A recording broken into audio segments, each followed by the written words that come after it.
오늘은 잠언 4장 11절 말씀으로 부모가 자녀에게 무엇을 가르칠 것인가에 대해서 생각해 보기를 원합니다.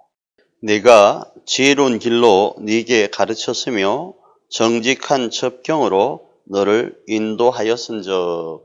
먼저 부모로서 자녀에게 무엇을 가르칠 것인지를 성경적으로 살펴보기 전에 우리가 대한민국이라는 이곳에 살고 있기 때문에 보편적으로 대한민국 국민인 부모들은 어떻게 무엇을 가르치는지 살펴보는 게 우선되어야 할 것입니다.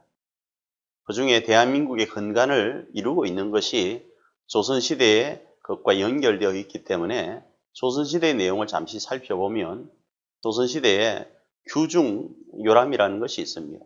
그 내용에 이런 말씀이 있습니다. 아들을 가르치지 않으면 우리 집을 망치고 딸을 가르치지 않으면 남의 집을 망친다, 이런 말이 있습니다.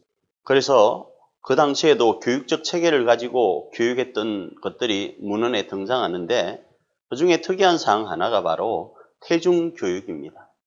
특별히 우리 대한민국은 태중교육을 시행함에 있어서 나이를 태중 때에도 언급합니다. 그래서 태중 나이를 계산하는 계산식을 가지고 태어나면 1살, 그리고 1년이 지나면 2살이 됩니다. 다른 나라는 태어나면 1살이라고 부르기보다 만이라는 단어를 써죠. 그래서 1년이 딱 되면 만으로 이제 1살이 되어지는 겁니다. 그처럼 조선시대 때 우리나라는 태중교육을 중요시하였습니다. 그래서 태교신기라는 책에서 사주당 이신은 이렇게 말합니다. 태중에 있는 아이를 부모가 10달 동안 교육한 것이 출생 이후에 스승에게서 10년을 배운 것보다 낫다, 이렇게 말씀하면서 태교 교육에 대한 중요성을 부각시키고 있습니다. 이러한 내용은 인간의 기질과 성품이 태교 때 형성되는 것으로 이해할 수 있습니다. 더 나아가서 인부의 정서 상태가 태아에게 미치는 영향도 크지만 부성태교라고 하여서 잉태 전 부친이 가지고 있는 마음과 육체의 청결과 정서적 안정감이 얼마나 중요한 것인 것을 다루기도 합니다. 그 다음으로 유유학이라고 하기도 하고 전학이라고 표현하는 방식으로 표현을 하는데 0세부터 3세 때까지입니다. 이때는 아직 깨어있지 않는 상태, 그리고 약한 상태이기 때문에 그들의 욕구를 최대한 들어주는 것으로 이해합니다. 아직은 생활 규범이라든지 여타한 어떤 습관들을 이렇게 가르치기보다는 들어주는 쪽으로 많이 치중하였습니다. 그리고 3세부터 이제 시작되는 유아기 때는 하나하나 가르쳐 나아갑니다. 그래서 우리 속담에 이런 말이 있죠. 3살 버릇이 8까지 간다. 그처럼 이제 이 유아기 때의 교육을 중요시하면서 하나하나 말귀를 알아들을 때 가르쳐 나아가기 시작합니다. 그 다음으로 아동기로서 7세부터 관례를 올리기 전 14세까지를 말씀하면서 이때부터는 더 엄한 모습으로 아이들을 가르칩니다. 그래서 미운 7살이라는 말이 여기에서 등장을 합니다. 갑자기 엄한 교육이 일어나다 보니 아이들이 저항합니다. 저항하면서 어른들이 볼 때는 미운 틀이 바뀌기 시작하는 겁니다.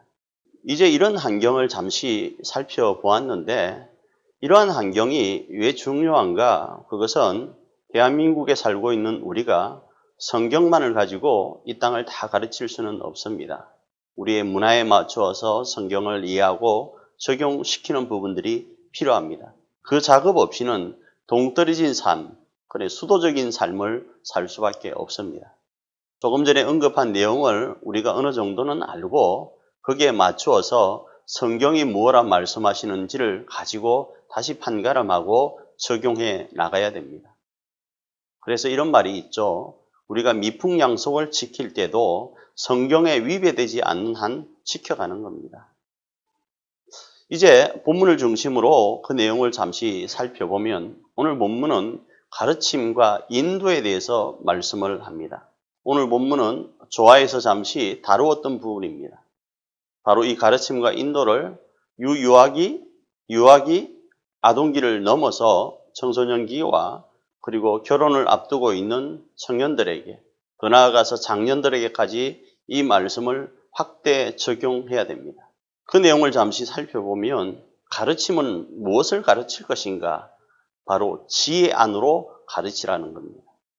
우리의 자녀들이 저닥이든 유아기든 아동기든 청소년기든 청년이든 장년이 되었든 간에 지혜 안으로 들어올 수 있도록 우리는 가르쳐야 됩니다. 주화를 통하여 살펴보고 있는 그 지혜 안으로 말입니다. 그리고 그 지혜 안으로 가르쳐 나아갈 때 우리의 자신은 인도자가 되어야 됩니다. 인도자는 어떤 것입니까? 어떤 길만을 제시하고 그 길을 가라고 이야기하는 것 아닙니다. 흔히 우리가 너무나 잘 알고 있지 않습니까?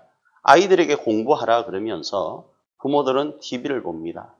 부모들은 자신의 취미와 유희활동을 다 즐깁니다. 물론 그럴 수 있습니다. 부모들은 그 어린 시절 그렇게 힘들게 살았기 때문에 이제 어른이 되었으니까 누릴 수 있습니다. 그러나 인도자, 가르치고 인도하는 부모의 역할로서는 그럴 수 없는 것 우리 너무 잘 알고 있지 않습니까? 함께 가는 겁니다. 인도는 내가 걸어가면서 알게 되었던 그 길을 아이만 보내는 것이 아니라 함께 걸어가는 겁니다.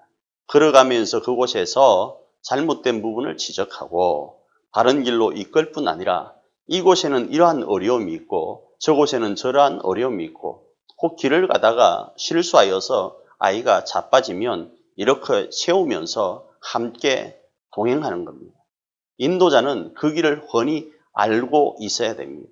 지혜 안으로 쑥 먼저 들어간 자가 지혜 안으로 이끌어갈 수 있는 인도자가 될 수 있는 겁니다.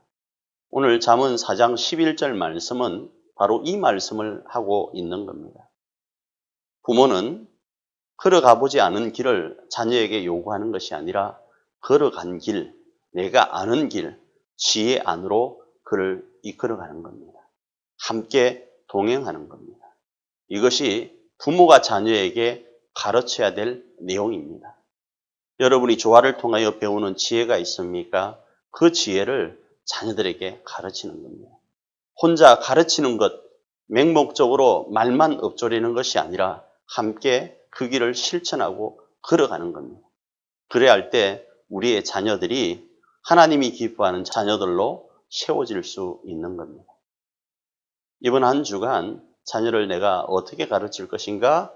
바로 지혜 안으로 이끄시고 함께 동행하면서 우리의 자녀가 하나님이 기뻐하는 자녀로 설 수 있도록 세워가는 저와 여러분의 길을 축복합니다.